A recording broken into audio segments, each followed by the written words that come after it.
Berikutnya ke Ananda atau Ukti Bintang ini ya yang akan mengajukan. Masya Allah. Silakan Ukti Bintang untuk mengajukan pertanyaan. Assalamualaikum warahmatullahi wabarakatuh. Waalaikumsalam warahmatullahi wabarakatuh. Berkaitan dengan tema jangan menyakiti ibu pada hari ini. Sebelumnya kan saya kan seorang anak yang sedang merantau untuk pendidikan. Nah, saya ingin bertanya apakah saya sebagai seorang anak itu bisa dikatakan durhaka apabila saya beranggapan bahwa saya lebih baik menjauhi ibu saya karena ibu saya itu kemauan itu selalu ingin dituruti dan tidak berjalan dengan prinsip saya. Jadi lebih baik saya menjauhi ibu saya untuk mengurangi konflik yang ada di rumah seperti itu. Mungkin terima kasih. Wassalamualaikum warahmatullahi wabarakatuh. Waalaikumsalam warahmatullahi. Bagaimana ini Ustaz Fahmi? Silakan Ustaz.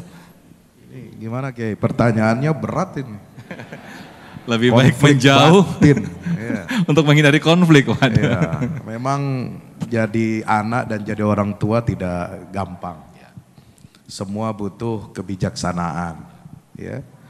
Perlu kita saling memahami. Anak harus paham kedudukan ibunya, orang tuanya. Walau bagaimanapun, kadang di mata kita, di mata anak-anak, ya, orang tua itu kadang ngeselin. Apa yang udah kita, mereka minta udah kita turutin, tetapi kemudian merasa belum cocok, belum memuaskan dan lain sebagainya. Jadi orang tua juga kadang kita harus melihat kondisi anak, ya. Kadang-kadang jadi orang tua kita juga harus muhasabah, introspeksi, ya. Kadang-kadang kita suka maksain sesuatu kepada anak sementara anak kita bukan itu passionnya. Saya punya banyak kawan, bergaul dengan banyak sahabat, mereka sering curhat bahwa sebenarnya saya bukan di sini tempatnya belajar. Maksudnya di mana? Di Mesir. Saya belajar dulu di Mesir berapa tahun tuh dah, lupa dah. Dari tahun 97 sampai 2007. Ya, lumayan lama ya. Alhamdulillah. Sampai sekarang juga masih belajar. Ya, ada yang bilang ke saya suka curhat, saya sebenarnya nggak mau belajar ke sini. Cuma karena pengen nurutin orang tua aja. Akhirnya apa? Belajarnya setengah-setengah. Belajarnya nggak semangat. Kenapa? Karena bukan passionnya. Kadang suka dipaksa orang tua, paksa anak udah ngambil jurusan yang keren aja, kuliah yang keren ntar gue bayarin. Ya orang tua memang bisa bayarin. Orang tua mungkin mampu, tetapi anak kadang tidak mampu untuk menyerap ya pendidikan atau perkuliahan yang diinginkan oleh orang tuanya. Kadang orang tua ingin anaknya sekolah atau ambil jurusan yang bergengsi. Ya, karena ada jurusan-jurusan tertentu yang dianggap bergengsi. Jadi dokter lah, jadi pengacara lah, ya kan. Ada yang menjadi macam-macam, tapi anak ini nggak suka. Ya, akhirnya apa? Ya berantakan studinya. Maka itu harus ada apa? Dialog. Ya, saya pesan saya kepada adik. Siapa namanya, Dek? Hah? Bintang, Masya Allah, Bintang, Masya Allah.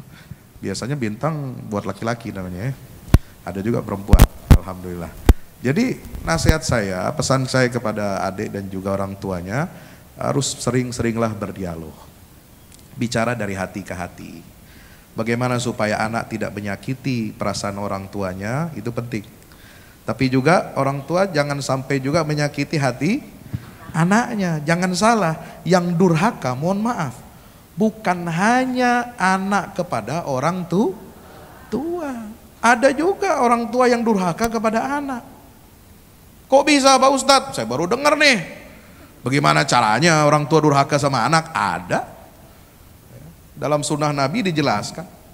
Kalau orang tua enggak benar mendidik anak, tidak memberikan pendidikan akidah, ibadah yang baik, akhlak yang baik kepada anak, itulah ciri orang tua yang durhaka kepada anak. Orang tua nuntut supaya anaknya berbakti pada orang tua, tapi dia sendiri tidak memberikan hak-hak kepada anaknya dengan baik, dengan sempurna. Nah ini yang disebut dengan orang tua yang durhaka kepada anak. Jadi kita harus apa? Saling take and give, harus saling memahami, harus dialog dari hati ke hati. Adik kalau ingin ada masalah dengan orang tuanya, bicarakan baik-baik. Ajak ketemu, ajak bicara dengan baik, dengan sopan, dengan santun, ajak dia makan. Orang tua kalau nggak serak sama anaknya juga begitu, jangan dipendam aja. Nauzubillah min. Kalau dipendam perasaan semuanya jadi sakit. Ya, dua-duanya jadi sakit, ini nggak bagus. Maka itu saya sarankan ya konsultasi dengan misalkan siapa yang lebih tua, saudara atau iparnya atau sama kakaknya ya. Kemudian bisa juga konsultasi dengan misalkan kalau ada masalah kejiwaan mengganggu sampai mengganggu kejiwaan, konsultasi juga ke psikiater. Untuk apa? Mencari solusi itu baik. Ya, kata Nabi SAW, setelah itu juga istikharah. Jadi ma khaba man istakhara.